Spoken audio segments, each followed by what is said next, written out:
yung for yesterday. Amen? May Okay. dagdag lang po na verse sa kahapon natin na the Lord is the Alpha and Omega. Siya ang, kung baga pa, dito tayo sa, we are running the race. Yung lumba ba sa Cebuano. Paano ba yung lumba sa Tagalog, sir mo?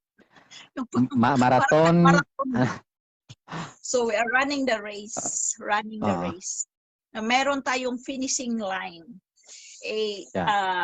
The Lord, ang Panginoon po, siya po ang Alpha and Omega. He is the beginning and the end. Revelation 1:8, pahayag 1:8 yun. Yes, sa Revelation 1:8, siya talaga ang the beginning and the end. Kung siya ang nagsimula, siya din ang magtapos. Amen? Yeah. Ang Amen. sabihin. Yun. Kaya, encourage ko palagi yung yung Kappa Ministry. Ang Panginoon ang nagsimula, hindi si Pastor Apolinario, ginamit lang yun si Pastor Joel Apolinario. Instrumento lang siya. Instrument kasi yung ministry na yan that is the ministry of charity ba? Charity. Namigay. Yeah. Hallelujah. Nagtulong. Yun ang charity. Ministry sa Kappa. Ang Kappa hindi nag-build ng mga churches. Kaya na-misinterpret sa lahat. Kasi hindi nila nakita yung mga churches, yung mga church building sa Kappa.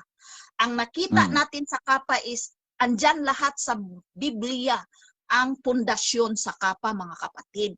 Kaya huwag kayong maghanap ng church building sa Kappa kasi hindi ito ang layunin ng Kappa.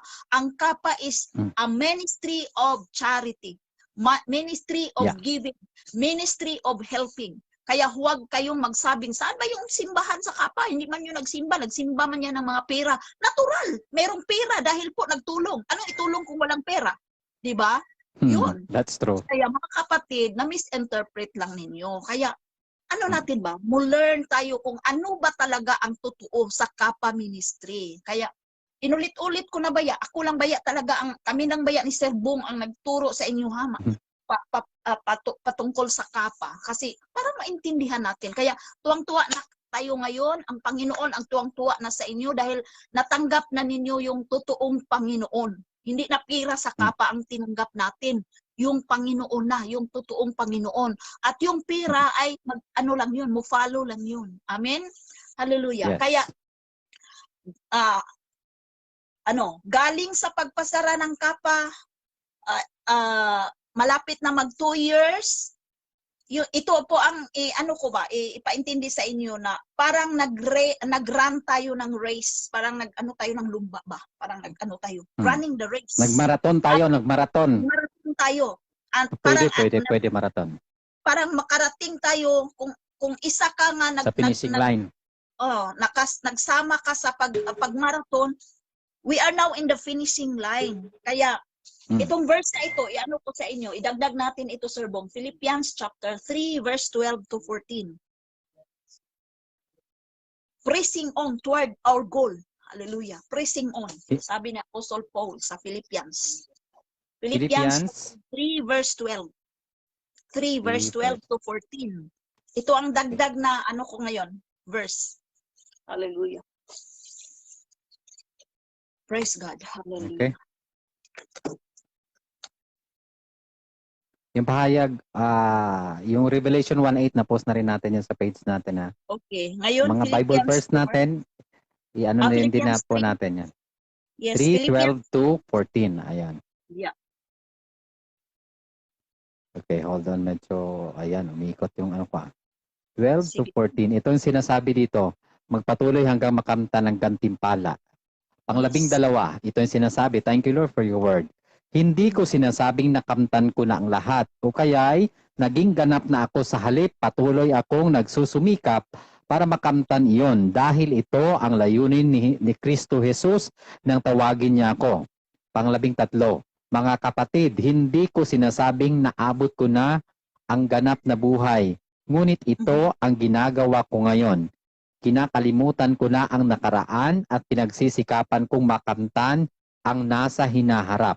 Pang-14, tulad ng isang manlalaro, nagpapatuloy ako hanggang makamtan ko ang gantimpala na walang iba, kundi ang pagtawag sa akin ng Diyos na makapamuhay sa langit sa pamamagitan ni Kristo Jesus.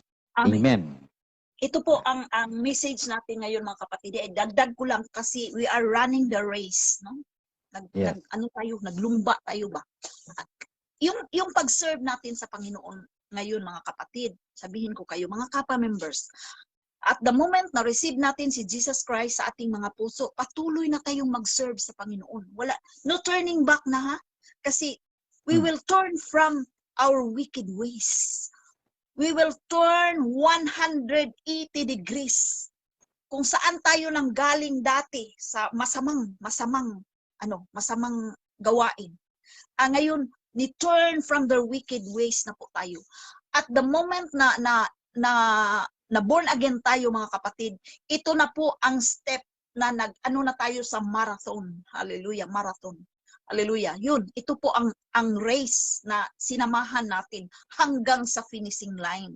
Hanggang makapunta tayo sa goal natin. Ano man ang goal natin? Para makapunta tayo sa yung sabi ng Panginoon na buhay na walang hanggan. Hallelujah. Yun. For God so loved the world that He gave His only begotten Son, that whosoever believe in Him should not perish, but have everlasting life. Everlasting life, yun ang finishing line natin. Everlasting life. Yung heaven na gi-prepare ni Lord para sa atin. Yun mga kapatid. At while we are now in this world, naglumba pa ta, we are running the race pa. Hallelujah. Upang makarating tayo sa finishing line. Yun. Kaya i-drive out ko sa Kapa Ministry, galing pagpasara ng Kapa hanggang ngayon, magto 2 years na, we are running the race. Maraming problemang naranasan natin, maraming pagsubok naranasan natin. Na-depress lahat. Na-depress lahat, mga may sakit, wala ng mga gamot. Nawalan ng property. Yes. Nawalan ng gamit. Kaya, hindi nakapag-aral. Yes. Marami talaga. Buti na lang sinabayan ng sinabayan ng COVID pandemic. Grabe si Lord gumawa ng diba?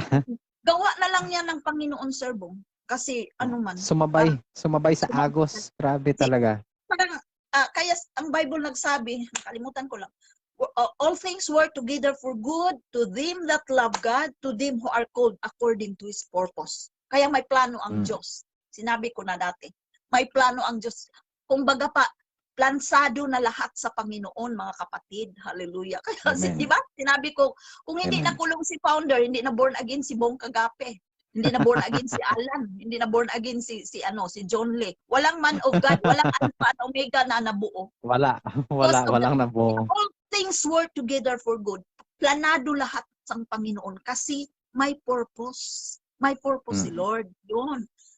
Sino bang ng mabuo ba itong Alpha and Omega kung patuloy pa yung kung hindi na born again si Sir Bong Kagape, siya ang ginamit ng Panginoon dyan. Kung merong Alpha and Omega, walang man of God dyan, walang mag-handle dyan, wala. Kaya, planado lahat sa Panginoon, mga kapatid. All things work together. Kaya, plano. Kaya, na-explain ko na lahat na bawat isa sa atin may plano ang Panginoon. Kasi, imposible naman, broadcaster yan. Dati yan sa Hindi pa yan. Sir Bong, sa totoo lang, yung sige-sige ka nang magpunta dito ng mga worship songs, na yung parang anointing na yung boses mo ba sa singing. Sa broadcast ka, hindi ka man nagkanta doon, di ba? Wala ka magkanta doon. Palagi ka man mga newscaster, mga news. News, mga balita. Ayun. Mga balita. Pero sa kanta, sabi ko kahit ako tama yun, buti napansin mo. Napansin mo. Sige, tuloy. Kasi, tuloy. Ano yan si Sir Bong Kagape? Pag first pabaya ni mong kanta, parang nag-practice ka pa, parang pa. Pero ngayon, to God be the glory, ha? Hindi ko wala akong Naramdaman ko rin yun, yung mga matataas na kanta. Unti-unti ko na nakakaya. Yes. Kahit yung Feel Down Together, hindi ko na kaya yan. Hindi ko alam yun eh. Anointing yan sa Holy Spirit. Kaya sabihan kita, kaya gusto mo. May nireveal din siya may mga talents daw, may mga, may gift daw siya ibibigay. More talents ibibigay ng Panginoon. Yun ang message niya. Kaya, ang level of anointing ba sa singing mo? Yun ang level of anointing. Gi-anoint na sa Holy Spirit. Parang nagsaka ka sa anointing mo. Yun. Kasi sa worship song manggo, diyan ka i-bless ni Lord. Hallelujah. Kahit kahit pa, alam mo Sir Bong, kahit pang hindi ka magaling mag-preach, pag mag-sing ka lang yung message ng song, you are yung preaching worship, na. yes. Yes, Yeah. hallelujah. That's true, that's Kaya, true. I'm so blessed Agree. with this Alpha and Omega Radio Online. Kaya may purpose ang Lord. Walang ganito. Kung hindi nakulong si founder, walang ganito. Kaya happy tayo. Bukas happy na tayo. Thanksgiving celebration, victory mga kapatid. Para akong baliw dito. Kaya kung makita ko ninyo, para akong baliw dito. Kasi mag-isa lang ako dito. Para akong baliw. Para akong nagsaot-saot ako sa Panginoon.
Mayroon lang 2 points. 2 points sa passage diri sa gibasa nato sa nabasa nato dito sa Philippians chapter 3 verse 12 to 14. Ang una nga point is forgetting those things which are behind. What things behind us mga kapatid? Yung masakit ba, yung mga luha natin, lahat ng mga kasakitan. Ito po ang message natin ngayon. Forgetting those things who are behind, frustrations, depressions, failures, hallelujah. But we are now, nalampasan natin lahat because of the grace of God. Amen? Because of the grace of God, andito pa rin tayo. Nabuo pa rin ang Alpha and Omega Radio Online. At nagkaroon ng maraming kaluluwa na na-save. Kaya, hindi ko ma-express ba yung pasalamat ko sa Panginoon, kundi umiyak na lang na umiyak bilang pasalamat sa Panginoon. But this is a tears of joy, mga kapatid. Kaya sabi ko, Lord, kung hindi nakulong ang founder, walang mangyari. Ang ministry, ang gulo pa talaga. Kaya ngayon, mga kapatid, ito na ang answer ni Lord. Inayos ni Lord ang lahat. Hallelujah. Puwera lang sa mga against. Hallelujah. Yung mga against, yung mga demonic forces yan. Kaya mga kapatid, forgetting those things which are behind.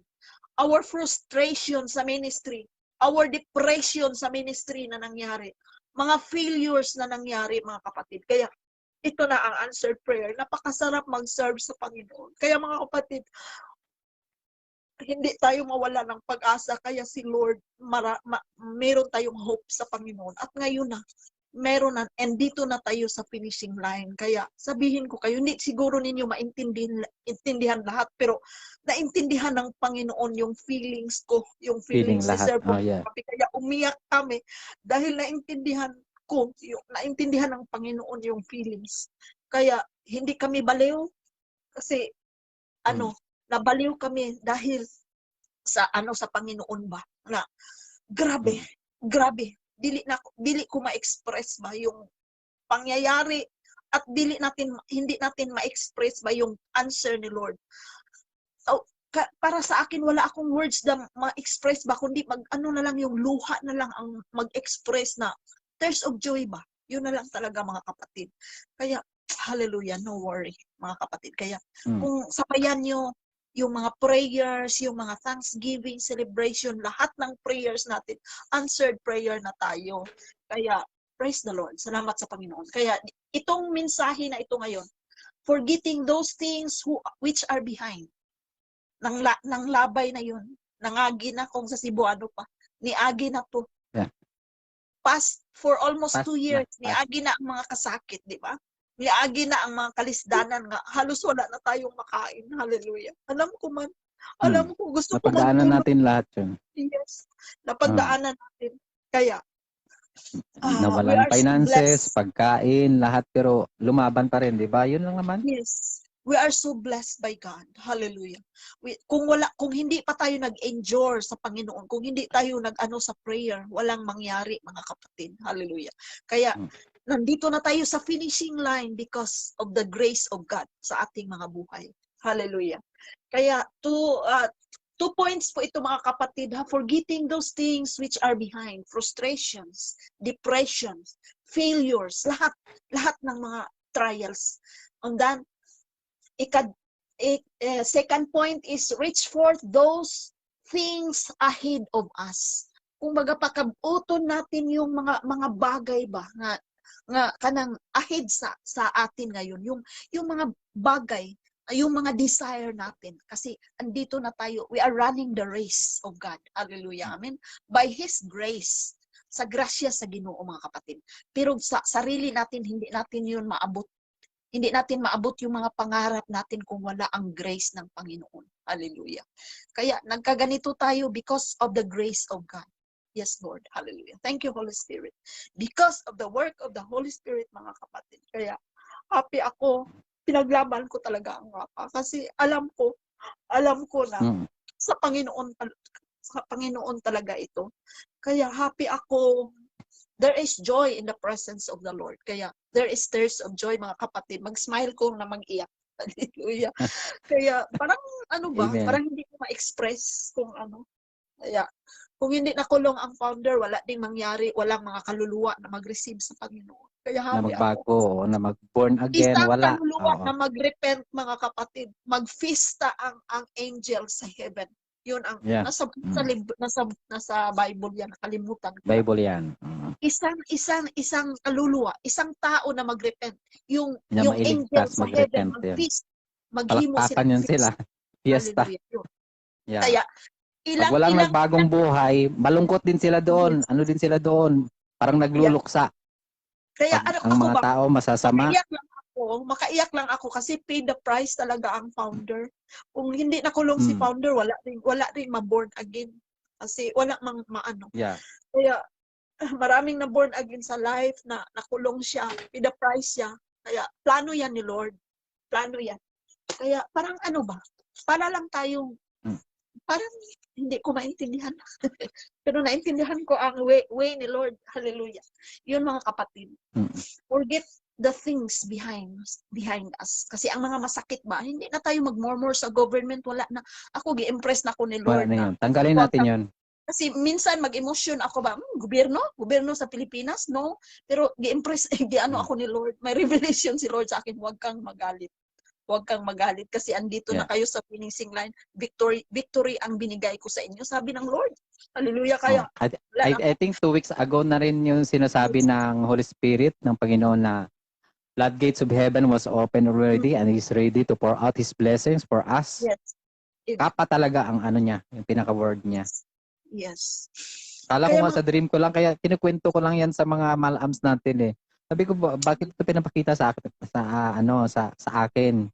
Yung kinonsult ko, nung nag-pray tayo, nag-pray, tayong lahat, mga malams, mga prayer warrior, ayun, talagang tinumbok niya.